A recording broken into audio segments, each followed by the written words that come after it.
What's happening, people? Welcome back to the Brothers Geek Out podcast. Another episode of Fight Talk with the BMAs. And as always, I'm joined by my boy who has transformed into Raiden today. K West, what's happening, brother? Hope you're well. How's everything going, man? What's up with the costume or the I don't want to call it costume. What's going on? Talk to me. Talk to us. Well, I'm reporting from my mom's basement. I'm growing my beard. I'm smelling like armpit. I got 6 weeks left in this country, and I'm out. So fuck it.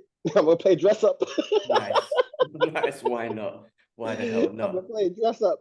But yeah, like as you know, I go on the 14th of September. Today is the 20th.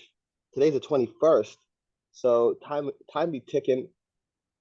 And I'm just like figuring some things out that I didn't before, or soul searching, I guess, as well. Just last minute things like, you sure you okay? Have you make sure you look at okay. So those are the things going through my head at the moment. I kind of took a week off doing anything crazy to work on my flyer, QR code, all of this stuff. As you know, when it comes to creation, you're like, hey, Slick, do this. Yeah, blank. And then poop, oh, I got it. And that's what happened. So I just kind of, since I did the intro, my creative energy has been good. So now I'm able to do certain things and run with that. So yeah, it's been nice. It's been a creative week, I must say. Very creative week. Yeah. And I saw a lot of old friends, like people I haven't seen in a while, like, yo, I dropped it to one of my best friends. I was like, yeah, I'm going. And he's from Philippines, and he's always said to me, yeah, I'm gonna go ahead and do YouTube and everything, because he did that. And I always thought he would leave London before I did. So when I saw him and told him, he was like, when's your return? No. He was so shocked. And I was like, man. So he was like, let's take photos. Come for dinner. I'm like, look, you only live across the street. He's like, yeah, I know, but just come. So yeah, it's been like that for me, man. Yeah, no, listen, you got to cherish the time that you have. Not that it's forever, because you're going to obviously come back and see people or whatnot, but time goes quick. You know what I mean? And that's what I've experienced when I left, you know. Yes, I keep in touch with my family every week, every day, whatever it is. I see them a couple of times a year, but time goes 9 years later and I'm still don't live. You know what I mean? Like I'm not with my family. It's tough. It's an amazing experience. All the greatness has come from it, but it's also very tough, especially if you're very close with your family and friends. But yeah, it's important to see them. And I made it. So I was talking to my wife. I was like, next time I come to the UK, especially for the long trip in summertime, like I'm gonna plan a week where I'm going to see everyone. I'm talking about family and all this sort of stuff, because you know what, family and relatives are getting old, and some of them passed away, and it's difficult. And these are relatives that I grew up with, you know, obviously, you know what I mean? My uncles and stuff like that. And I was like, you know what, I don't make enough effort, because when I come home, I just want to chill. But I should make, exactly. But I should go make an effort to see some of my aunties, my uncles who are getting older and stuff like that. So from now on, that's the plan. Spend 1 week, take the car and just drive to Kent, drive to Portsmouth, drive to wherever, just to go see them. It's important I do that, man. It's just, but yeah, do that, man. Make that time, you know, with your friends, and because time will go quick. And then you're going, and yes, you're on your adventure, but you know, like it's important to keep in touch with them, man. That's stuff that you don't want to lose those friendships, especially people who are valuable in your life. You know what I'm saying? The ones who are not, cool, they'll be on the side. Not that you don't want anything bad happening, but they'll be on the side, you know what I mean? They'll be within a group chat, whatever it is. But the ones who are valuable in your life, you would keep that communication. Me and you, for example, you know what I'm trying to say? We keep communication. Obviously, we use this podcast as a platform for us to keep communication. But before this even started, we talked all the time about MMA and caught up and what's up, how you doing it. And then this formed out of that. And, you know, we're in touch, you know what I mean? And, you know, like I met you through the gym, Urban Kings. So it's not like I've known you I've known you for over 10 years now, but it's not like you're one of my old school friends or whatnot. 10 years sounds crazy, isn't it? But it's not like you're one of my old school friends, like from 20 years, 25 years, or whatever, or 30 years, is it now? Can't remember. But the point is, we kept in touch. We had this common interest, and we kept in touch. And then here we are. Like, every week. We talk every week, a couple times a week through WhatsApp. We do this podcast and catch up. Those relationships are valuable, and that's what I realized when I come to when I've moved. Like, you got to keep those relationships, man. It's true. I didn't even think. I don't know if you thought this, but after a certain age, did you think you would make new good friends, or did you think, oh, I got my circle, that's it? Did you thought the same thing too? Similar. Yeah, it's similar thoughts. It's not that I didn't want to make friends, but it's just like, you know, I'm a person who could. Yeah, I'm open to everyone. I'm open to make new connections, but trusting people, you know, I don't know if just trusting people, you know. My father used to tell me all the time, like when we used to go to people's house, he used to just randomly say DTA, don't trust anyone. Like, he just knew something was Don't call Steve Austin, my man. straight up. And before we go to certain places, he'll be like DTA, and I was like, all right, cool, because he just went through so much, right? So much with loved ones and everything, right? So he just kind of kept us aware of that as well. Not saying that it kept me away from making friends, but as you get older, your circle does get smaller. I mean, in my experience, and obviously I'm a type of individual. I'm a very introverted person, so my circle's always going to be small. But you know, in my travels, I'm gonna be honest with you, right? So Hong Kong, Singapore, now Dubai. You know, in Hong Kong, I've met some friends, you know, some good friends, one or two, like three, George being one of them, for example. George, yeah. You know, in Singapore, I couldn't say I made like a tight friend, you know, just a friend. You know what I mean? Like, right? Oh yeah, well, that's obviously a good point.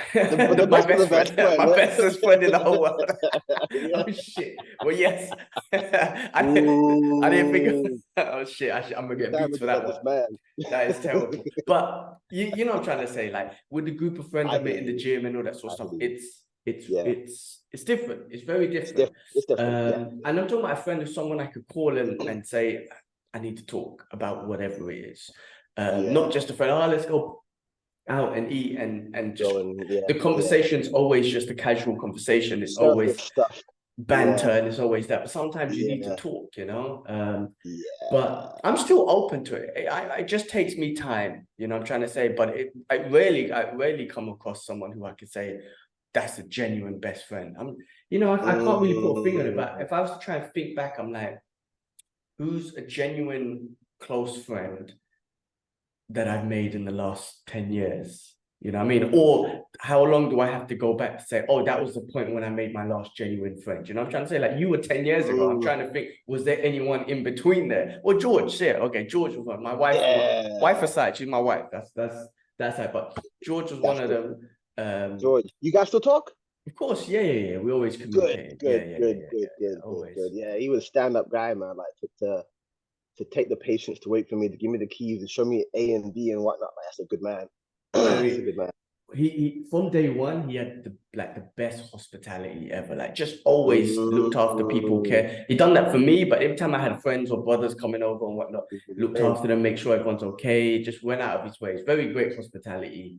Wow. If he's watching, George, appreciate love. I don't know if he's watching. I don't think he's watching. Bastard ain't supporting. Okay, fuck him. We'll push it. Tell him I said hello regardless. Yeah, for sure.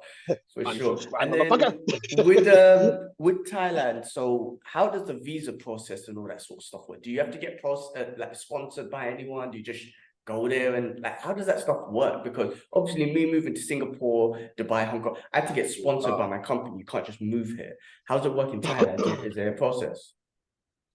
Yeah, there's many. So you can, as a UK citizen, you get like the 30 days, right? Obviously it's not long term, but you can use that.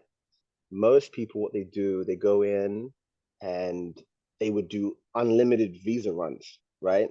Which is it's fine, it's legal, it's not gonna get you in any trouble. So they would just like hop to Laos, hop to Cambodia, so on. Even if they just literally go for a day and come back, and it would reset the time. So people were doing this, but I've read that they've stopped doing that. So you have to do it different ways. That's one method. It's a bit long, although it is kind of adventurous because you get to go see some new shit, right? Yeah, but it's a commitment every 30 days. You've got to pay for, be it travel, it's a bit, it's a commitment every 30 days. It is, yeah. So that's one. Sponsorship is the other one. That's if you just get like a normal job working hotel or wherever, and they'll sponsor you. It's tricky to do that because a lot of if it's not a massive business conglomerate, um, they sponsor me, right? Then they need to hire 4 or 5 Thai people to counterbalance because that's how the system works. So that's tricky. The other method is to do digital visa, like nomad visa, as they call it, or education visa, student visa is the other way, which I've heard a lot of expats do that. I have not delved into the complete ins and outs of it because I'm like, do I have to go and study? And no, no, you don't, right? Because my friends told me, oh, all these foreigners they do this, this, and this, and they're not studying. So there's ways around to do that, but I'm gonna open up a business over there. I have to go and hire some people. I already have a few friends who I can just put them on the books. I'm not going to say too much in case this changes the law, but yeah, there's a way to do that. So get them on the books, open up a business, and then that means hey, I'm here, and they respect my position here, right? And then I'm in the system. So I think I'm going to go for that last option because I'm freelancing. Once I build my business, the clinic that I'm going to do, I think that takes a different turn because then you kind of like owning a bit of land, well, you can't even actually, as a foreigner, you cannot own land outright. You own a percentage. You have to partner with a local. So put my name down for that would make my visa easier because I have business here. So that's kind of how it's gonna go. I'm gonna start off with the educational one. I might do the raccoon one, the visa run, just to go and see some of these places. Yeah, of Why course. not Yeah. go? Yeah, gallivant across the country and go to another city. Why not? So I'll probably do that once or twice just for the sake of it. But I'm gonna do the student one and then eventually the business one. So that's how it looks like. Amazing, amazing. I mean, listen, Yeah. you gotta I don't know if you've taken a step back to think about how brave that is, right? Not only are you going to another country for good, opening up a business. Opening up a business is not it's a brave thing to do for yourself and whatnot. You're taking a step forward in working for yourself and establishing it. And business means you're trying to grow it. You're not thinking just static. There's a lot to it. I've always thought about opening up a business, but I have no idea. And I in my perspective, and I've always just like, what, I could just be a silent investor because I'm not smart enough to know what I want to do. And Whoa, don't put yourself down. well, It's just that no, you haven't spent the time to develop that information or to yeah, okay, yeah, that's it. All it yeah, is. smart, yeah, in that Perspective. aspect, yeah, but yeah, Yeah. no, of course, I've never, Timing. but it's you gotta. I don't know if you took a time to take back because you're leaving the country, you're going to a foreign country, foreign continent, and you're looking to open up a business there with No time soon. skills. Yeah, I mean, in the future or whatnot, but Yeah, no with time soon. with But the yeah, skill set that you've learned here, but also in the UK and everywhere else, but also the skills that you're learning in Thailand, to open up. I mean, it's amazing, bro. It's yeah, man. It's freaking amazing. And you're still growing and learning. You know what I'm trying to say? Like yeah. age or life hasn't stopped you at this point thinking, all right, well, I need to, I guess I'm a little bit part of that. I got a career, I got a job, a stable income, cool. Life has not stopped me from learning, but stopped me from trying to grow and whatnot. I'm comfortable where I am. I still try to grow in other aspects, I guess, but life hasn't stopped you to be like, well, I just need to get a job and a stable income, and then that's life for me. No, like you're still courageous enough to be like, well, let me try this out. Whatever my age is, let me try this out. Let me go do this, man. Have to be done, man. Have Yeah. to be done because I think I've always been a rebel from young, and I realized like something wasn't right in school, man. Like certain things just weren't happening. They're trying to block my shit. Like I remember this one conversation. I never forget this. Relate. Let me know if you can relate to this. I was in school and I was pretty decent at drawing at the time. I used to sketch all day, every day, and I had like the parents using or some shit. And this teacher, she just I don't know. I don't think she liked me very much. And I was drawing a car and I started to add raindrops, right? So I can either do raindrops like this or I would just do pip, pip, pip, pip, pip, which would be like spitting rain. The woman goes to my mom and says, "Oh, look, uh, he's kind of like lost his attention span and he's doing something like I'm ADHD or something." And I said to her, "Look, miss, I'm drawing raindrops. What are you talking about? So you see, like from that example, I'm just like, so these teachers are, mishandling my not my not genius, but my intelligence by trying to put me down and say that I'm like, dumb. Yeah, I it's was a like, shitty teacher, man. It's a shitty teacher. yeah, but I remembered that through time, and I was like, no, no, no, I'm not. This system doesn't work for me. It Like I'm a doesn't. different person. So then I just began to always see certain things differently, and that was it. And I never forgotten that. And then as I grew more about how the system tries to push people down, certain individuals, many individuals, I was like, I don't know if that was that, but I felt that kind of pushback from someone who's trying to grow and be expressive, and you're trying to push me down. So yeah, I always knew I have to tell them to go fuck themselves. Yeah, no, I mean, that sounds like a very shitty teacher. And you know what? Yeah, like I've been thinking about this a lot, like in conversations and whatnot. I just don't think the education system is it's Terrible. and I'm no expert, I can't fix it, but what I'm saying is terrible. Like, first of all, okay, teachers and whatnot should get paid more, right? But then you should have teachers who genuinely want to help people. Genuinely, it shouldn't. Yes, it could be a career, but there should be an element of like, I really want to help the future. And then lastly, they should have classes that teach kids about life. I'm not talking about sex education and all that sort of shit, right? Yeah, But real stuff, taxes yeah, and yeah, and whatnot. yes, like you're gonna get taxed, you need to save money, Yeah, and bills, yeah, emotions yeah. come in, Mhm. you have heartache, whatever it is, right? They should have elements of that. Also, Yeah, life coaching. teacher, yeah, exactly, life coaches, right? Mhm. And also teachers should be your situation, for example, a teacher should recognize individuals greatness, I guess. Like Yeah, talent, rather than inspiration. saying he's got a bad intention, it's like he's doing Mm. great at English, math, blah blah blah blah. But however, he's got great attention towards art. Like if there's something about art, and I think we should push his creativity towards that. We will still continue with his English art, all that sort of stuff. But we should push.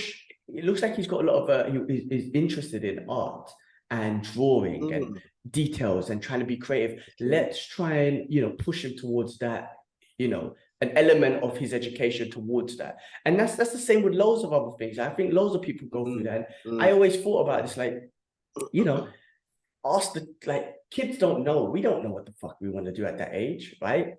Even now as an adult, you still kind of thinking about it, but just kind of guide people. Like, who do you guys like? Who do you listen to? Like music wise, what movies you watch? But okay, cool. So and so, to be, I don't know if you like Bruce Lee, you like martial arts. Okay, cool. You should learn about science and the biology of the body, and that could, stuff like that. I don't know. Good way of doing it. Yeah, because kids are You'll like change your career, influenced. my friend. Yeah, I mean, kids are like, they like shit. Oh, you like Spider-Man? Okay, well, he Yeah. does acrobatics and stuff, and he's smart with You science. see gymnastics. Yeah, yeah, Yeah, yeah. let's learn Yeah, gymnastics and let's learn that's a really science good because way. Spider-Man likes that. Oh, you like Iron Man? Well, he's technology advanced guy. Yeah, Let's learn about technology. I'm not saying computing. that, Yeah. I'm trying to say, like, just guide them towards the interest Tie they it have. together. Yeah. Oh, you Yeah. like football? Okay, you like, cool. Concentrate on playing your football. Do these other activities or whatnot. But also about football, you should learn about the human body, the science, how the body works better. Yeah. Let's go learn And the limbic biology. system You and know what I so mean? on. Like, guide them towards those sort of things. Like, it would get kids more interested. You know what I mean? Because bro, kids are not interested. No, I'm not saying most kids are not interested, right? As you were saying, and then you have a teacher that gives them a bullshit. I remember one thing, and I think this is what one thing that broke my confidence in regards to talking out, speaking out confidently. This was an infant school, and I still remember this, right? So when the Go teacher's on ahead.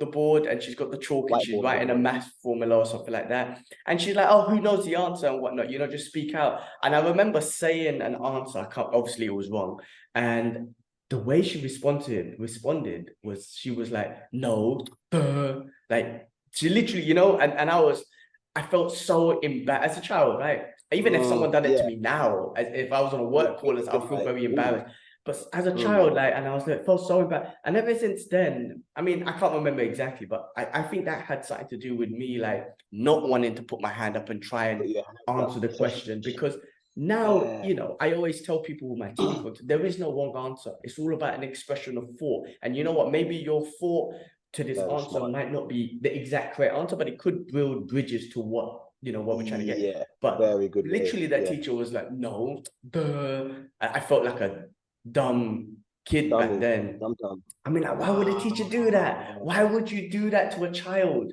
Like, you could have been like, great answer, we're not there yet, but it's a good thought. Yeah.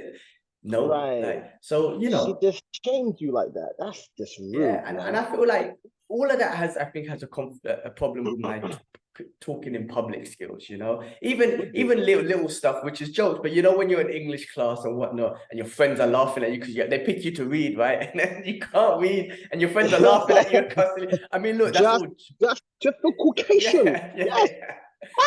And then your friends laugh at you, cuss at you and shit, but that's jokes. However, I do think that has something to do with it, right?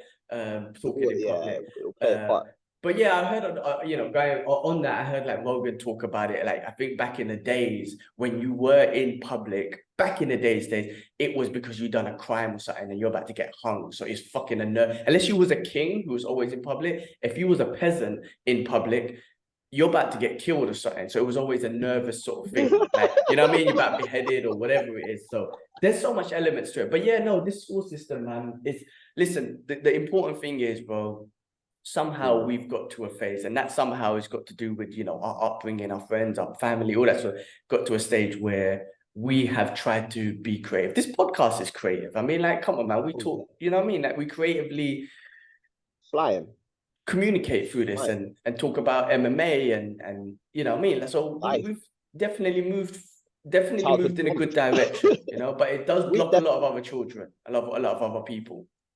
Massively. Last thing before we move on, I remember this girl I was talking to, and she was a teacher. She was Australian, and she said, I said, how do you enjoy your job? And she said, I'm kind of conflicted about it because, ready for this one? She was like, well, the system is rigged, right? Public school is not about whether you actually can understand the information and then you pass and then you move on. That's one element that you see as a parent, right? Or as a kid. But on the back end, as a teacher, our jobs are on the line. So it's almost like sales or something. So they are pressured to make sure that this amount of cohort of children pass, even if they're not even ready to do so. Oh yeah, we'll just add a couple marks here and get them up, because that's how it works. And if you don't have the right 24, 15, 18 cohorts that pass, your job's looked at. So she said that the system is like that, you know, and private school, obviously you get a lot more attention, care, you pay out of your ass for it, but you get that. I mean, even then it's probably not even that great because it's just private school and like it might not be that amazing. But in public school, they are actually failing children on purpose so that the teachers, are able to get ahead in their career. That's crazy. I'm not surprised though. I'm not surprised. I mean, listen, there are benefits for school. Don't get me wrong. There is benefits for the school and some education, and kids do find their way. Also, it teaches you discipline from a young age of what do you call it? Attending at 9 a.m. and leaving at 5 p.m. You kind of, yes, it programs you. Robotic. What's that? Yes, it is. I'm not saying that's not, but it does teach us an element of discipline. Okay? It teaches you for the corporate world, but it also, what do you call it? Like the corporate world and the world we're living after, you're gonna have to work at 9 to 6 and all that sort of stuff. But it's an element of discipline. Like you have to be there at this time, and you have to leave at this time. And that part is great. But you know, from the flip side, yes, it's teaching you to what do you call it? Be a robot, man. What's that? Yeah, be a robot. Yeah, be in the system. Don't know about your taxes. There's a quote I'm trying to find. Go on. I'm gonna say, if you don't know about your taxes, you're not gonna know about opening your own business, because you don't know that. You just know, okay, well, I'm gonna go and work in retail because it's a pillar of society, or a doctor or something, and you're gonna get caught up in that, and that's fine for society's sake. But then, you know, you've then lost your ingenuity because you're just now part of the system. You don't know anything different, right? Like you're saying, they don't teach us anything different other than to be a pillar of the system. Yeah. That, I mean, listen, it's a part of it. I'm just trying to find, like, there's definitely positives to it. Yeah, I mean, your parents get to go to work. yeah. I'm trying to find. Oh, here we go. Okay, this was from a movie. It was Sylvester Stallone. Have you ever seen Toaster King? No. A show. It was a TV the show. No. Yeah. For a second, I thought you said Toaster King. I was like, here's what But he yeah, writes. Here's what he says in go on. it, which I think is true. It goes, the whole point of a college degree is to show a potential employer that you showed up someplace 4 years in a row, completed a series of tasks reasonably well and on time. So if he hires you, there's a semi-decent chance you'll show up there every day and not fuck this business up. That's it. You know what I'm trying to say? Yeah, And yeah, absolutely. That's what it is. Exactly. That's what it is. Yeah. That's what it is. And It doesn't even matter. Exactly. Really. So it's just showing an employee that you'll show up and do the job. Yes. Yeah, exactly. Because what we learn in school, what we learn in, I really can't put. I mean, of course, there probably is something, but I just really can't think what I learned. Have I really applied it in life, in my job? I don't think so. But you know, maybe learning how to use a computer and Excel. But then you really, like, even with this job, when I'm hiring people, I always tell, like, yes, I'm going to put you for a 2-week training program, blah, blah. But the best way you're going to learn is just to get in there. You're not going to know, so we ask tons of questions. But the best way people learn is to just do the job and then ask questions on the way and learn from mistakes. It's one of the best ways, right? But me putting you through a training course on digital advertising and how our business works and whatnot, yeah, cool. Like, you're getting a sense of understanding, but when it comes down to the practicality, when you're actually doing it, the client's request, the salesperson request is going to be very different. It's always going to be different and unique and different words and terminologies and people talking in different ways and all. It's different. So the best way to learn it is actually just getting in there and doing it. And then in that process, we will learn, you will ask questions, you will make mistakes, and then we'll learn from it.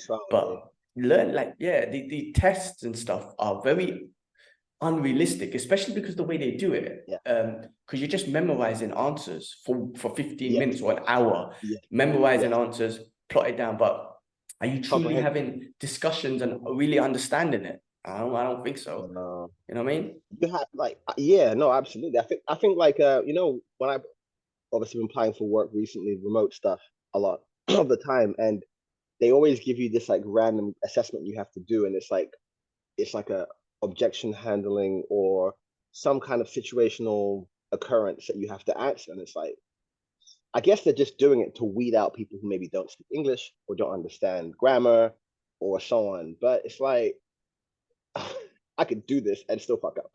You know, like, exactly. And even like with all that stuff, like when I talk to external clients and whatnot, obviously I want to be very professional and whatnot. My grammar and English is not great. As people know, I can't read for shit. That's one thing, right? My spelling is basic. Sometimes my spelling is so bad, Google can't even figure out what the hell I'm trying to write. So I have to rewrite the whole sentence to find it. But what I realized is leadership and whatnot, they're all human as well. Like when I'm talking, that's a human being I'm speaking to. Whatever. Like some people might kick up a fuss. Maybe back in the days they would have kicked up more of a fuss. Oh, this person can't spell. Now it's like, we're all humans, man. Like, I get it. Like, let's just talk. Let's have a conversation. You know what I mean? I get what you're trying to say. Like, it doesn't. Obviously, I'm not going to write stupidly, but what I'm saying is like, I used to be so nervous about it. Now I'm less nervous about it because I'm like, that's just who I am. It doesn't stop me from doing my job. It doesn't stop me from looking after my team and doing what my responsibilities are. It's just there's a couple errors in my spelling, in my grammar and whatnot. But end of the day, I'm relaying the message to what the client or whoever needs, and we're running what they need. I'm trying to find out from them what you want, and we are providing that service. You know what I'm trying to say? Simple. But the way I talk to you is the way I might talk to my colleagues and internal. I will not talk this exact way to, well, maybe not the exact way to colleagues internally, but I adapt. You know what I'm trying to say? I adapt to my environment. I adapt to things. But my true self is this person. But at work, when I say I adapt, I try to keep to my true self. You know, you won't hear me talk like the queen, the English queen when I'm talking to my colleagues or client. No, I'm going to talk how I talk with my accent, my vocabulary. But I'll adapt it. I'll try not to swear because I like to swear a lot. Like, you know, I'm trying to say stuff like that. But always trying to keep true to myself. And I think that's what's helped me grow. But that's what's helped me grow in my career though, so much. Like just being true to myself, talking to my leadership, talking to anyone, the way I talk, and expressing myself. And that's also gave me confidence in expressing my thoughts. you know, because before I'll just sit back and stay quiet. And now I've got a great leadership team as well. One thing great about Dow Jones, the environment that they've created is like, it is an expressive environment, especially within my team. I could be on a call and guys, I got this thought, and I just say it. And his thought could be proper basic, but I'm like, I just want to kind of share my thoughts. And it's not frowned upon. You know, no one's going to be like, oh, you just wasted time, or that's a stupid thought. It's like, oh, that's an interesting point. Let's think about it. Like, it's very great. And I try to do that with my team. Just whatever's on your mind, just say it. There's no right and wrong, because it could trigger off someone else's mind who might be like, holy shit. Like, yeah. So Dow Jones has done a great job. I have to say, if I was to give my company or my team any credit, they've done a great job of creating a very open-minded, expressive environment. It's important. Yeah, it's a good culture there. Yeah, no, it's solid. And I remember a teacher said to me way back. He said to me, it was in college, and he had finished uni, and he was teaching us to get to the next stages to get to uni.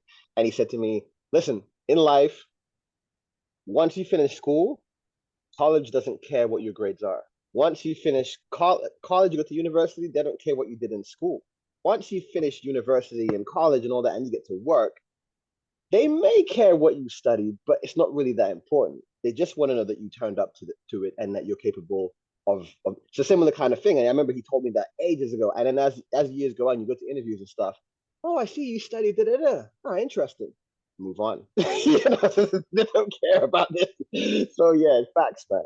Yeah, definitely, man. And also being, you know, everyone is intelligent in their own way. That's one thing I learned as well. Like, it does, just because I might not understand certain thing, we all understand our own things, like in our own ways. We're all intelligent in our own way. Intelligence is just a word, right? Just because someone's got great grades, they might not be physically intelligent. They might not be street smart intelligent. They might not be whatever intelligent. You know what I'm trying to say? Like, might not be human intelligent. I've met loads of people in my career, right, who are academically smart, but they were not smart on how they interact with human beings. So their academic intelligence became irrelevant because nobody wanted to work with them.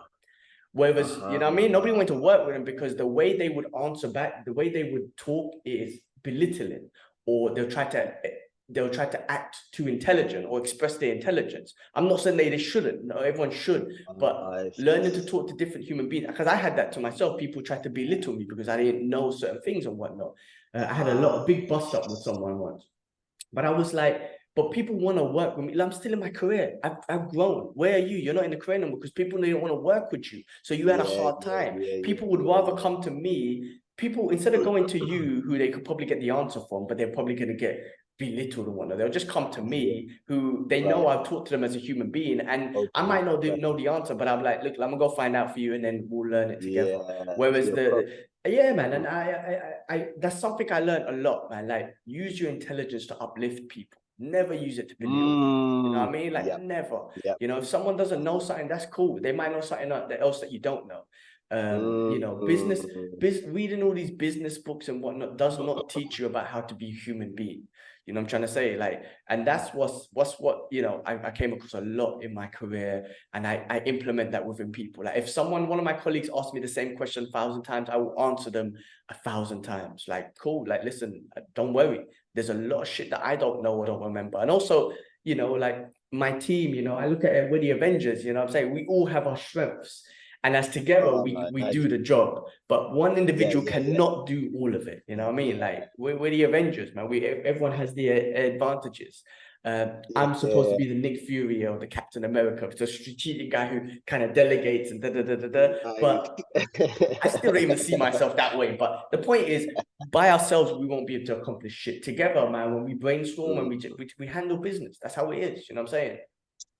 That's it. We're social creatures by nature. We're not meant to do shit on our own. And, you know, if you look at it on a global scale, united, we strive, basically. But 100%. a lot of things, a lot of people and institutions want that to not work out, you know, to make us weaker. So yeah, man, stay there with your team, man. That's it. Cool, man. Well, look, this is Fight Talk, and we should talk about some fights. Shift it over. Listen. Yeah. Excuse me, UFC Yes, 292, yes. Aljamain Sterling versus Sean O'Malley for the bantamweight title bout. We had some great fights this weekend, some exciting fights, a lot of storyline and whatnot, and we got a new bantamweight champion. Bro, what did you think? What's your thoughts, man? I knew it was possible. I knew it was possible for him to do that. It was his only way to get Aljo out of there was to knock him out, right? That was the only way to do it. And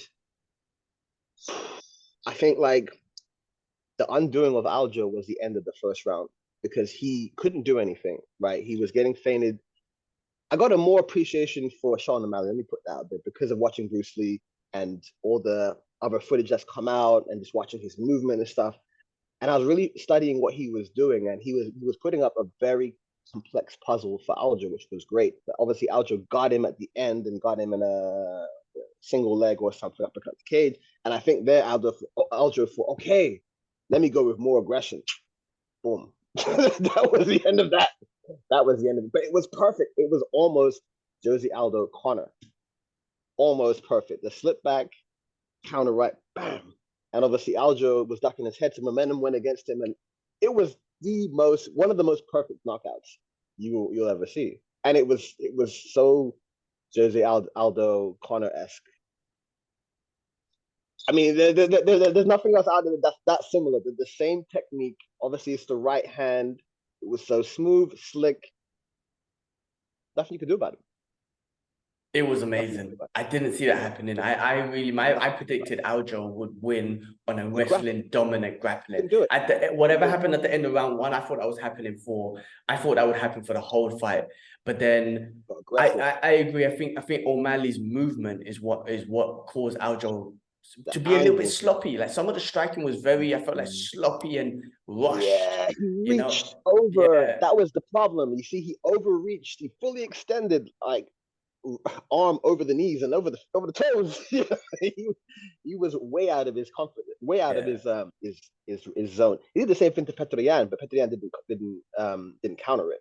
Like he threw a punch over, and left himself. That's what it was. It's O'Malley's great movement. I mean, he's always been great with his footwork. He's got great reach, of course, for that division. But that footwork and that elusive, his fakes and the elusive just movement, the side to side. I mean, it's hard to catch it. You know what I mean? And that's what it looked like immediately. That's what Aljo was struggling with. And it's just that first round, I was like, oh, he's very sloppy with his striking. I don't think he was trying to be sloppy. It was just that, O'Malley put him in a position where he just can't connect. And I'm just trying to rush in there with a strike. That's it. And it was beautiful. It was a beautiful step back. And you saw the replay, O'Malley like just slowly back and he's looking, eyes out, and it was beautiful. And then boom, you know what I mean? Like just the precision, and he moved just out of the way like an inch. It was beautiful, man. It was really great. And he's a superstar, of course. He was a superstar before. This is going to make him a bigger superstar just because of having that belt. He envisioned this from day one. Like it's an amazing story for him when you think about it, right? Just how he's kind of manifested this, and he kind of envisioned this, and he came in as a superstar, almost like, actually I'm not going to compare it to Conor or whatnot, but he envisioned it. He came in as a superstar, and now he's the champion. And well deserved. I mean, he beat Aljo. I know it's like, who did he fight? He beat Aljo. He beat the champ, right? And now the fights will come to him. He's going to have to take on, Sanhagen. He's going to have to take on, Cito again, or Aljo. Aljo, and what's his name? Morab, like a violent dude like Morab, or a pressure fight like Morab. Umar might be coming up there. He's going to have to fight them dudes now. No, definitely, but we don't know if Aljo is going to stay in the division or move out. He might want to have another snatch because he's the all-time defending bantam. Am I right? Yeah, which is crazy. I didn't realize he was that low. Yeah, but that means people are going to have uproar, understandably so, if he doesn't get a rematch. Of course, like I think Dana didn't even like. You know how it is. I don't know if he even said that they would, but I think he tries to not make fights at the thing or whatnot. At that moment, and he even mentioned that Aljo's been talking about going up. Maybe he might, but Aljo was very realistic and humble with his post-fight speech saying like, if Sean O'Malley did that to me, then what is Alexander Volkanovski would do? Yeah, I mean, it's a beautiful and very realistic perspective, and then he's, you know, he handled the defeat very well, and that's, I think that's a true champion in that perspective as well. So, but yeah, I think it'll be great if he does get a rematch, because he deserves it. But there's so many killers in that thing, and O'Malley's gonna have to face some more. He wants to fight Chio because he wants to get that one back, and I think honestly, the way O'Malley's improved and whatnot, I feel like he could take out Chio in a more spectacular in a spectacular fashion this time.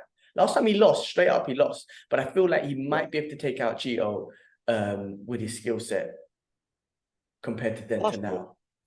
Definitely possible. What also surprised me was his wrestling defense. You know, Aljo did catch a couple of them, got him tight, but he widened his hips and whatnot, and he was able to defend them. I don't know if he could do that all day against someone like Marab, or if someone was able to close the distance and get him and continuously chain wrestle. I don't know, but yeah, he showed some improvement on his wrestling, because when he fought Jan took him down quite a lot. But did you hear? He said he had an injury. He couldn't wrestle for the last 6 weeks, and he had an injury and whatnot. So he was very nervous going up against Aljo, especially who's a grappling dominant guy. And so he even said it himself, like if it turned into a grappling match, it would have been a very hard fight, because and that's what he obviously was trying to avoid. And but that's what. I mean, you got to give it to him as well. How amazing is that, knowing that I can't grapple because, one, I'm injured, two, he's a superior grappler. But so the game plan is not to grapple, but to use your footwork, your feints, so superior to Aljo that you avoided that whole scenario. You know what I mean? That's great. That's really great intelligence and great ability to apply that in the real life situation. Sniping, man. Yeah, straight sniping. And that's why I thought of Bruce Lee, because it was like, he just adapted he took all the best techniques that he could find, and he took what wasn't unnecessary and used it and created Jeet Kune Do. And it's just the fact that I didn't even know that he was injured, but he was able to utilize what he needed with the health that he had, which is, I don't know where he was injured, but whatever. And he was able to find a game plan. His rib, find his game plan and demolish him, like every sniper should do. So yeah, man, massive props to O'Malley. I don't know what's going to happen moving forward. He's got, what the hell are you doing? You itching? My foot, sorry. That looked weird. O'Malley, fight talk. Oh shit, that hair. Yeah, so no, it was incredible to see, and let's see what he can do with the rest of the guys coming up, because like you said, there's Petrian again, there's Aljo again, there's Omer, there's Marab. I'm thinking of Marab, man.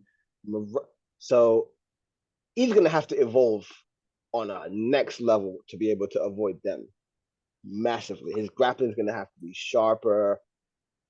He's gonna have to do it. It's the only way. Otherwise, it's done.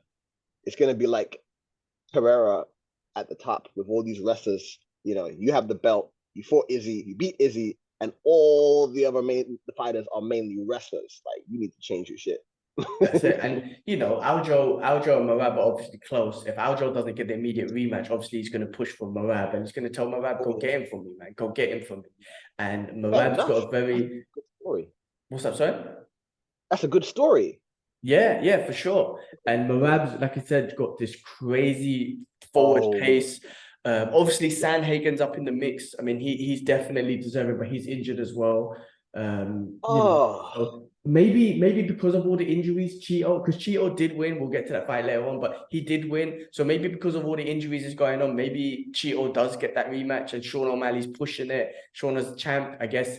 You know how it is with the UFC. Like, kind of Conor McGregor kind of was able to kind of dictate who he fights and whatnot. I think Sean O'Malley might have that similar sort of power as well. So he might be able to pull that and get Chio a title shot and fight him. Makes sense.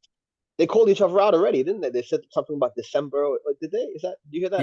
Yeah. And also, Chio is a striker, and I think O'Malley would prefer to be striking to avoid like a Marab or an Umar and whatnot. right now. Forget going up against a wrestler, maybe, you know, a grappler heavy guy. Good So, storyline. you know, it'll be great. You know, if he calls the shots and gets Cheeto, he's like, cool, I'm gonna have to strike, and that's my forte, and I don't have to worry too much about wrestling right now, and functioning. But it will come. Those guys will come.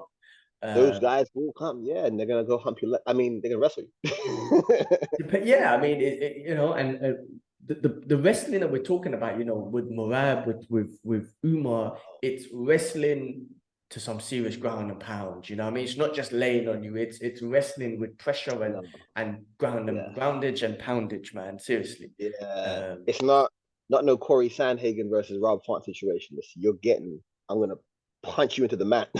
That's it. That's it. You know. But yeah, no. Listen, great fight. Super exciting. It was amazing. I put my reaction up on YouTube, which was, you know, I was shocked. I was genuinely, if you check it out, I was shocked. You know, Really? but I thought it was expected. We got a new champion. We got a new champion, the new bantamweight champion, Sean O'Malley, man. Let's move on. Let's move on to the women's strawweight bout. Zhang Weili versus Amanda Lemos.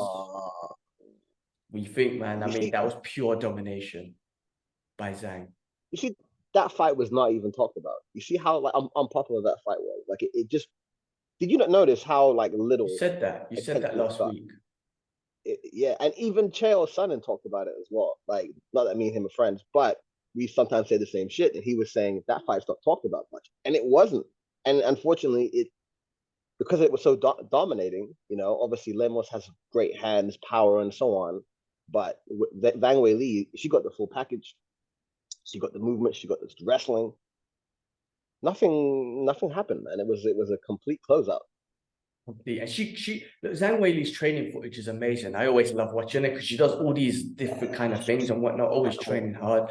But yeah, in the fight, I mean, bro, she was so dumb. I mean, look, Lemos, to give Lemos credit, right? I know I think there was a record in regards to the discrepancy of strikes and whatnot, how bad it was. It's like but Lemos, 220 something, yeah. She didn't try to find a way out or whatnot. She was swinging, but I think it was the fourth round or one of the rounds where she I wouldn't say she won, but she just got, you know, the striking wise, she connected with some great shots. But Zhang Weili's, like, the way her striking was great, her takedowns and like top control was amazing. Her scrambles were great. She did get caught in a kind of dance in the first round, I think it was, or whatnot. But you know, Lemos was just using a squeeze rather than using her whole body and legs or whatnot. So you know, Zhang was able to stay patient and get out of it, but complete domination by her. She's fucking amazing as a champion, like really fucking dominant. That was crazy. They need to give her more props. I feel like, I know obviously she's the only one dominant Chinese champion out there, but just given like the fight week and whatnot, like there was not much information about the fight. Maybe she has to fight a better dance partner like Rose, or I can't think who else in the division, but somebody else is gonna really pick up that fight, because Zhang Weili is, I feel like she's kind of underrated for what she's doing at the moment. She needs to get more props, in my opinion. She's definitely. I think, especially, listen, there's billions of people in China, like 1.8 or whatever, I don't know what the number is now. I think that's the next thing, right? Zhang Weili, look, trying to look at the division. You got Carla Esparza. I don't see that pushing much. Rose, I don't know. You got Yan Xiaonan, so that's China against China. Now, if they do that in China, that might be big. But I don't know if they want to do. I don't know, like if there's a thing like, oh, I don't want to fight Chinese people, like my own people and whatnot. But that's a big fight to make in China if they wanted to. Then you got who I think could be the next champion, Tatiana Suarez. Her grappling, she's like Khabib, like, right? Now, Zhang Weili showed amazing dominant grappling. I don't know if she does the same with Tatiana Suarez or if she can defend that. But that's like I think she is Zhang Weili's biggest threat in that division. I think she's the biggest threat. Okay, grappling wise, perhaps, because she's a bigger framed woman as well, right, Tatiana? But I think striking wise, Zhang Weili superior. Yeah. Well, she gonna, just like with Aljamin and Sean, she's gonna have to work her way into it. Of course, Tatiana has a bigger reach, right? But that's not her strength. It's not striking, right? So she's gonna have to morning. She's gonna have to go and close that distance. And Zhang Weili she's an enigma to fight, man. So good luck with that one. Definitely. And the way I love the way she was like, I'm gonna flow like water, you know, probably embracing her Chinese martial arts, Kung Fu, Yeah, Bruce Lee, you know, yeah, I that's what love I was that. thinking. Yeah, Yeah, that love was that. nice. I From what she had said and going into the fight, I'd wished for a more back and forth, slick, almost like stand up fight, just to see the smoothness, the Yeah. fluidity of her movement. But in But either way, she won the fight, and it was yeah. smooth. Yeah, and but Lemos on standing up, Lemos, you know, did like she caught her a few times, and like, how do I pull it, man? She didn't allow because of Lemos's movements and whatnot, and still trying to put a bit of pressure and trying to win. She didn't allow Zhang to just tee off on her or strike. You know what I mean? Like, you know, get the Yeah, no, strikes in and whatnot. she defended Lemos well had enough. that. Yeah, You know, it's that sort of stuff, that the distance control, being a bit more, trying to be aggressive, trying to connect. Lemos hits hard as well. She yes, connects Zhang, she hits hard as she well. did.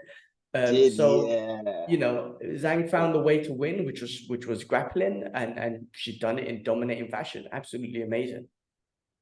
defensively, she's an enigma, man. She's an enigma. Like how Rose was able to just one shot her with that kick, like that reminds me of Bruce Lee as well. Have you seen like when they break down his movements and he throws like a low punch and throws a kick, and it's like that's his feints on camera. Obviously, in speed, you probably wouldn't even see it, but this is a way that she got knocked out by her. Obviously, anything can happen in UFC, like in wrestling, but yeah, she needs to fight someone like Rhodes again, or someone we can actually, or like like she had the fight with Joanna, like that was wow. Yeah, I You mean, that know, was one of the best fights ever. Rose is just a different beast. It's crazy how she beat Zhang Weili twice, right? And then Carla Esparza is like Rose's kryptonite. It's weird. somehow, yeah, she just froze, and they were giving a really weird advice. Anyway, off topic, but yeah, Yeah, I yeah, want to see that fight definitely. again. Great I want fight. to see Rose come back, sort out her head, and get back into the fight because she Yeah, is if not, I say incredible. Tatiana Suarez or do the other Chinese lady, forgot her name, The one you wins. mentioned. Yes, in China. That'll be sick. That'll be a sick event. Mm. I think that'll be big. And listen, okay, she might not be as popular in the US and they might not spoke about the fight then, but just take it to China, man. You get 1.5 billion people, or a big, big, big, big spectacle in Mm. China if they can make it happen, Massively. you know. They got to put Zhang Liang on it too if they're gonna do Oh that. yeah, Might yeah, as they'll well. put all the Chinese fighters on there for sure, Yeah, for sure. yeah, yeah, yeah, yeah. They might as Cool, well. man. Well, Yeah, that was let's easy. move on to the welterweight bout between Neil Magny Which one versus was that? Ian Machado Garry. I mean, that again, Oh, another domination and punishment that Ian put on Neil. I mean, that was a bit. Yeah, I kind of I predicted Ian would win, but he mm. just dominated, especially with those leg kicks and just tearing up Neil Magny's leg from the Oh, beginning. And just oh. he had something against him. I can't remember. I don't know exactly what happened, but there was something that he didn't like him about, right? Something about child abuse or something. I don't know what happened. Yeah, I heard something about that, but he just because I felt like if he wanted to, he could have put the pressure on and took out Neil. And Neil's a freaking bro. The guy's got heart. He's fighting. Don't get me wrong, he's a fighter. But I feel like if Ian put the pressure on, he could have TK'd or owed him. But Finished. he Yeah, yeah. punished him. He I think punished so. him for Yeah, 3 rounds, man, and destroyed that leg. yeah, yeah. He did all. Yeah, I didn't, because he kicked his leg out at one point, right? And Yeah, told him, yeah, few times that yeah. happened. A few times. Okay, I think I was half asleep then. I didn't understand what the beef was. I know he was like flipping the bird to him a lot as well, but I mean, either way, he's impressive. He's impressive. He's got a lot of confidence. Like he says, the whole card was on his back or so on and whatnot. And so he's got a lot of bravado. Obviously, people are going to see him as the next coming of Conor because of his movement, and he's Irish and so on. Let's see if he can you know leave that kind of shadow and come up with something on his own right. You know. Definitely. I mean, he's 13-0. He's in a Yeah. great division, the welterweight division, which you got people like other undefeated fighters like Hamza. You got Shavkat Rakhmonov. Wait, isn't he Um, middleweight now? Sorry. Hamza might be, Hamza, probably, most probably, yeah, but he's yeah. still there. He's still there in He's welterweight still if he in. can ever make the Yeah, weight. yeah, You got sure. the champion there, Leon Edwards. You got Oh, Kamaru Usman and whatnot. You still got these bad so motherfuckers there. But 13-0, again, is great striking. Just a distant with Neil, especially just the distant management, the patience, yes, the intelligence of not rushing in, yeah, and just piecing him apart and really just punishing him for 3 rounds yeah, was just total domination. Total domination. yeah. It's like death by 1,000 cuts or kicks. That's it. That's it. Absolutely amazing. Yeah, I'm looking forward to seeing him one-sided, more. Again, undefeated makes it a bit exciting as well. So we're looking forward to seeing of him course. more. That division's so fun, man. I want to see Shavkat Rakhmonov come back. Yeah, Who's he fighting again? He's he was fighting supposed to someone. fight Kevin Gastelum, but it didn't happen. Kelvin Gastelum, yeah. I think Okay, Kelvin injured himself or something. right. Yes, that's what it was. But even that fight that with Neil, it was meant to be Jeff Neal, right? And he pulled out. Yes, Yeah. yeah. Because I So remember there's a video of him getting in the corner. He's like, oh, what the fuck he pulled out? And then Neil Magny comes in. So props to him to get a short notice yeah, fight. Both of them, because that's a whole different change of tactics and whatnot. So yeah, it's good. They showed up. definitely, man, definitely. All right. Before that, we had another bantamweight bout. Demand Blacksher versus Mario Batista. Um, Blank on that one. I think I fell asleep. I'm trying to remember that one too. And it's not on BT Sports, man. Oh, that's weird. I I know. watched it on BT Sports. Okay, maybe it had It's watched TNT live. I Sports didn't have my now. but on BT Sports app, even yesterday I looked to see and I can't see it. Remember I said to you the week before, and it was there, but this is a pay-per-view event. Normally it's boom right at the front. They show me cricket. What the fuck? So I don't know. So with the app, with the BT Sports app, do you have to pay for the app? Because on No, like cable, uh, on when you buy regular Virgin cable, whatever, you got to pay a bit extra for that BT Sports channel, which is what I do in the UK.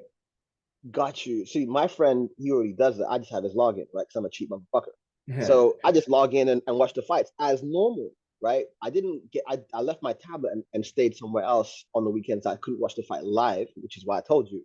But even the day afterwards, normally they have the replay of the fight. The whole fight's there and it's not there.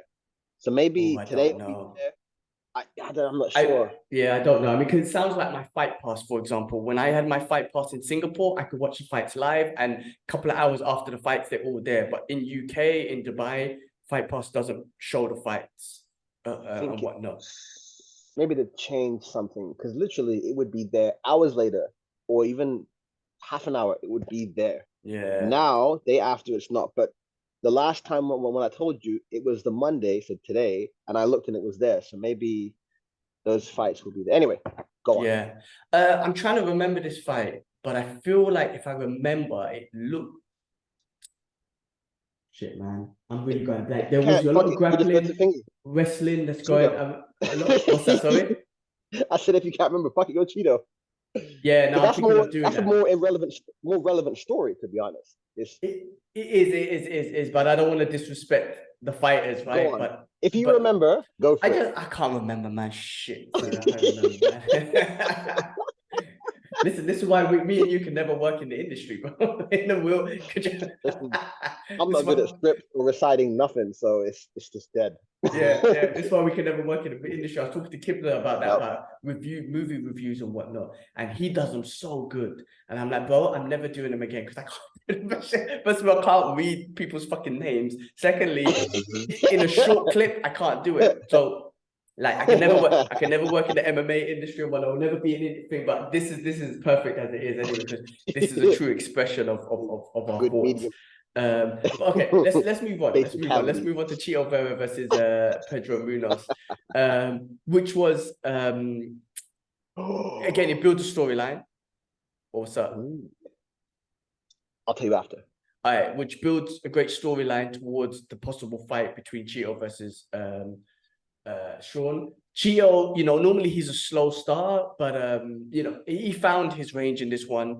The jab was one of the main stories. He really pieced up Pedro Munhoz's face and whatnot. I think Pedro won possibly the first round because of volume and whatnot. Yep, Definitely because of agreed. volume. And round 2 and 3, I think Cheeto took it. Marlon Vera took it.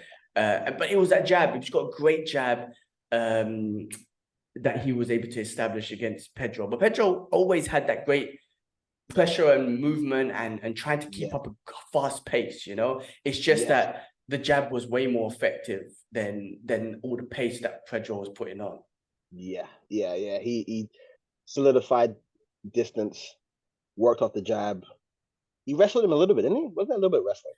You know what? It was more of a boxing fight. They were in range of boxing, like a couple of kicks here and there, but it was more of a boxing fight than anything. I don't think there was. I can't remember if there was any different fight then. And Cheeto would throw like crescent kicks and whatnot, which is interesting. An interesting technique He's coming a from someone man. like Cheeto Vera, Marlon Vera, because like you would see I'll probably think a taekwondo guy, a karate guy will throw that. But coming from Cheeto, that's an interesting technique. But it was more of a boxing fight, and that's where I think Cheeto's great at. But again, he established his jab, and he was just able to kind of land way more damage on Pedro Munhoz then. And that overcame Pedro Munhoz's pace and that he was trying to put on and pressure. Definitely. And it's great that they both, Cheeto and Sugar, won. So, you know, like Dana's phone is gonna be buzzing because none of them are suspended, right? They're both pretty fit. We could have a turnaround by the end of the year, maybe. But normally what tends to happen is, oh, I got the belt. Well, I had an injury a couple months ago. Yeah, I'm going to do that. I'll be back in 6 months. How many times have we seen that? It happens. I mean, I don't know. But yeah, I mean, look, Sean wants it. Sean O'Malley wants it. There's a storyline behind it. Sean O'Malley can definitely build it. It could definitely be big. Cheeto Vera is fun to watch and fun to listen to sometimes, like, you know. So it'll be an interesting press conference and story and whatnot. And it could possibly be a quick turnaround with Sean O'Malley, and if they can make it happen, because everyone else is injured, then why not? You know? Yeah. That would be nice. You know, by the end of the year, get a, you know, how we don't really get that often. Like someone wins the belt and within the same year they're defending. It's not often it happens. Well, the one that comes to mind is Izzy. Izzy just keeps on fighting. You know what I mean? Izzy just keeps on fighting because he's got that mentality. I don't know. He's got that Muay Thai mentality where you just fight every week or whatnot. Izzy's only one of the most consistent, active champions always, or fighters in general. Even when he lost the belt, I'm like, the next fight, let's go. So yeah.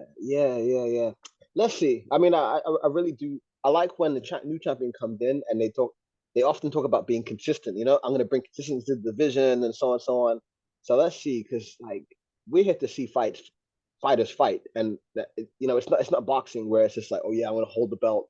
I'm going to fight once every 7 months. Like that's what differentiates between MMA and boxing, is that we get to see the best fight the best, not in their prime, not after their prime, or the money's right, you're fighting. So let's just hope that moving forward, we get like a lot of title fights going on, because I feel like it's kind of slowed down a little bit for injury and politics and Garny.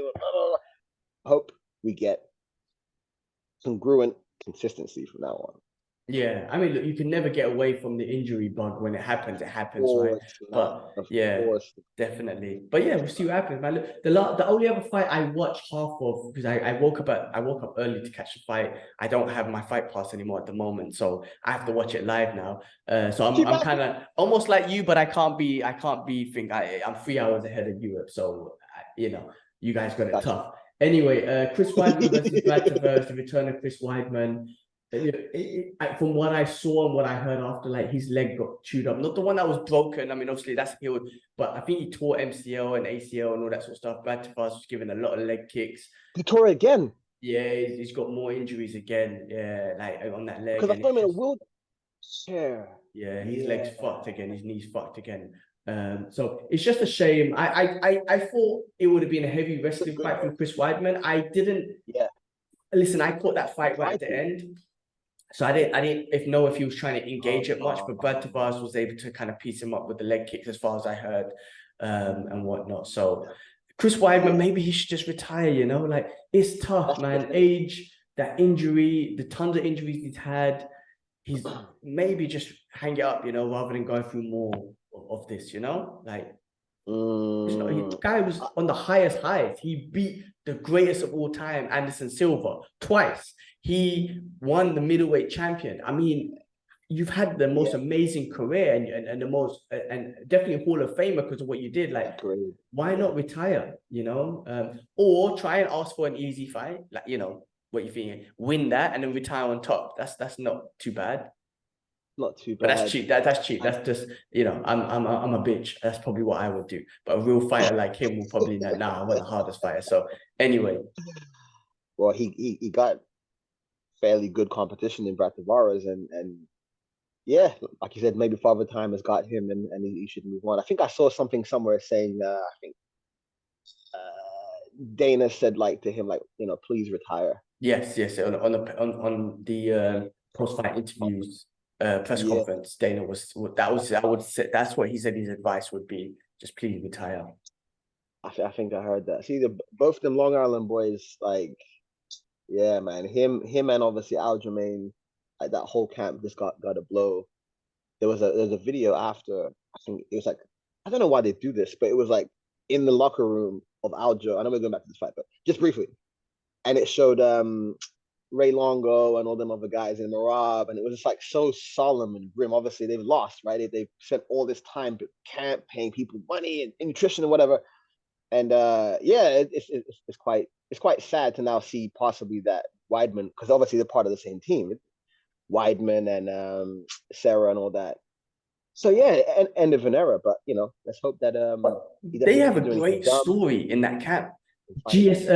Matt Serra, the way he beat GSP, which was one of the biggest upsets. Chris Weidman, the way he beat Anderson Silva, one of the biggest upsets. Aljo being so dominant. You got Marab in the background. So yes, those things will happen, but they got a great story in that camp. Yeah, no, they do. I remember when they first talked about Weidman that he's the guy to take over the division. Do you remember that? When he first had a couple fights and it was this kid with his American flag, and I'm just like, Anderson's gonna squash you, and I was fucking wrong twice. Look, the first fight, I mean, end of the day, he beat Anderson still was fair and square, but the first fight, Anderson was, you know, he clowned around and he got caught and he hit the button and whatnot. But really, if that didn't happen, it did happen. So you can't really say nothing. He could have, you know. And then the second fight was a leg break. So both of them fights, you're like, holy shit, what the fuck happened? But that's it. He beat Anderson Silva. That's facts. You can't deny that. They have a great story in that camp. They have a great story. Absolutely. Yeah. Absolutely. But look, I didn't watch any of the other prelims, to be honest. There was the tough season finale. Now, I actually said I was going to follow it, and then I followed 3-4 episodes, and then I lost interest. That was fight of the night. Apparently, it might be one to go back and watch. Brad Katona versus Cody Gibson. Apparently, it was a great fight, so definitely might want to go back and watch that one. Again, I didn't want to wake up at 3 a.m. to watch all the prelims and everything. Not to be bad. If I had my fight pass, I would have definitely gone back and watch it. Circumstances has changed now, so I have to watch them live, and I'm not going to wake up at 3 a.m. to watch. It depends. I shouldn't say that. If I can't sleep, I'll probably definitely go down and watch it. But remember, we have Sunday to do that if you can. Yeah. Like, no, of course. I could go watch it on a stream somewhere and whatnot. So I could go find them somewhere. It's fine. So because I remember it was difficult when it was like, okay, Sunday, let's do it, and I'm like, I haven't seen anything. And that's why we're doing it on Monday mornings now, so we have the whole of Sunday to watch them. And I apologize for that. I wasn't even thinking, like, I guess I wanted to be very what's the word, like, relevant. Like, well, it was still relevant. The thing is, we got people who watch, man, and you know what? I haven't even addressed it yet. We got a question that we're gonna answer. Shout outs to Y2K Illustrations, who gave us the questions. I'm gonna catch him up. I'm gonna try and get him on the podcast because he's been on the podcast before with Kibbs, and I'm gonna try and get him back on Thursday. We're gonna try and have a conversation. Nice. Y2, let me get his proper handle, man. YK2K Illustrations. But what I'm saying is, like, I want it to be very relevant and be like, oh, let's do the podcast now because the fight just happened. Now, you know what? People still listen to us, man. We got a group of people who do listen to us. talk Yeah. about fights. You know, they would like and it's amazing. So thank you to those people and whatnot. But yeah, let's address that question, man. We'll quit it. You like his question was I don't have the exact thing, but he's basically saying if there was a martial art that we wanted to do, what would it be? Right. And I want to talk to him about it when I speak to him on Thursday. But for me, like, because I've trained quite a few, obviously I've focused a lot more on my Kung Fu, which I started off with, but Jiu-Jitsu and Muay Thai. I'm definitely trying to be consistent with wrestling and boxing's always been on and off and everything. But I would say if there was one, it would probably for me it'd be Wing Chun. You know, I even studied capoeira for multiple years, but yeah, if there be it'd be Wing Chun or Jeet Kune Do, just because of my fan, how much of a fan I am of Bruce Lee. And I would say it would be that martial art. I would want to learn Wing Chun if I could pick one up now. I'm not saying I can't, but I'm still trying to learn the other ones and just timing and whatnot. I'm not young anymore, and the commitment and whatnot. But I would say Wing Chun for me, that or Jeet Kune Do, I guess one of those two. JKD. Yeah, that makes a lot of sense. I think I'll be right there with you doing fucking because my mom always says to me like, "Oh, how come he didn't go and follow his path? Because you watch it movies and so on." And I did Taekwondo way back. I did karate a little bit. Did a little bit of boxing as well. But you know, for me, the father of it all is always going to be Bruce.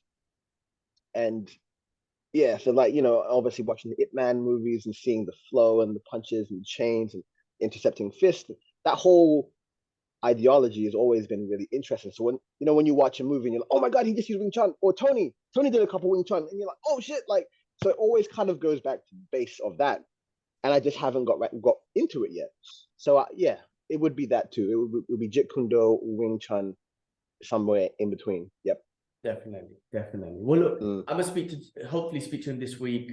And we'll have a wider discussion because he's into all the comic book stuff and anime and all that sort of stuff. Yeah. So I know. I spoke to him. Oh, okay, awesome. He messaged me, he DM'd me and just said like, you know, props. And I spoke to him back and said, yeah, really nice guy, really great energy. If he makes videos of him or his highlight moments and stuff, and I was like, yo, like you do your thing, man. He's awesome, awesome, great. Well, I'm glad he did reach out, and it's great to just have someone like that just supports us, and I want to support him too, and what he's doing. So yeah, we'll get him on the podcast. We'll talk more, and this will be like, I guess this will be like our first fight talk, like geek out session, because normally the geek out, I mean, it'll be a geek out session anyway, but we're gonna geek out more. I think more about fights and all that sort of stuff. We'll talk about the anime and oh, he watches fights too. He's more, yeah, he trains martial arts as well. He's a big Bruce Lee fan. I don't know if he watches the UFC, and I'm going to ask him actually if he watches any boxing or UFC, MMA or anything. But yeah, no, that'd be good. But shout outs to him. Thanks for the question. Yeah. And he's probably watching now, so shout outs to you, bro. And yeah, man, what else, bro? But before we finish up, was there anything else to kind of discuss? Yeah, I just saw something. I saw Mackenzie Dern versus Jessica Andrade. UFC 295 for the belt added. for the bantamweight belt. No. Oh, are they bantamweight? Yeah. Because what's the name's gone, right? Amanda. Strawweight. Is that strawweight? My bad. It's strawweight. Yeah. So Dern and Andrade are gonna fight. What's that? 11th of November. UFC 295. That's happening. Got it. Well, Alexander Gusso. No. Women's bantamweight. Okay, the bantamweight belt is up for grabs. So I'm thinking of the wrong division. Oh, because of Nunez has left, and it should be what